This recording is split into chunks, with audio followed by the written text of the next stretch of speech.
The Federated Hospitality Association of South Africa says the lockdowns have had a fundamentally negative impact on the travel and tourism industry. South Africa's red listing in a number of countries discouraging travel here has added salt to the wound. Even under lockdown level 3, FEDASA says the environment is still not conducive for business to run profitably. It's calling on government to take urgent steps to boost the sector. Only when we're on a par with them, with the same level of vaccination, will they allow people to come here and that we won't be red listed anymore. So that's the first thing we need to do. The second thing we need to do is government needs to urge the banks to actually show some form of kindness to all of the people who, through no fault of their own, are not managing. What the UK did is they had something called a bounce back loan, which they extended to all businesses, which for a period of a year, it was interest-free. Becky Dube runs Curiosity Backpackers, operating holiday accommodation properties in Durban, Johannesburg and Cape Town.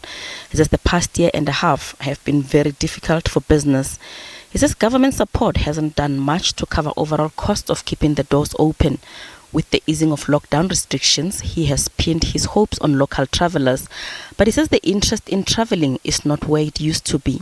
There is a bit of confidence now. You can see the number of inquiries that are coming in, but it's not anything really that can, service the business itself. I think, South Africans and just local trade usually books very last minute in relation to, international trade that will book 3-6 months in advance, and that will give you a forecast at least of what your occupancies and revenue will be.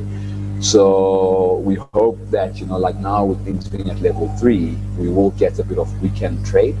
After being closed for almost a month due to level 4 lockdown restrictions, Sun International's Grand West Casino and Entertainment World has again opened its doors. We are delighted and relieved to be operating again. We are hopeful that the rapid rollout of the vaccines would ensure that we never have to close our doors again.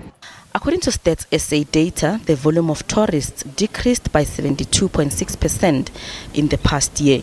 Gloria Sefakomosi, SABC News, Johannesburg.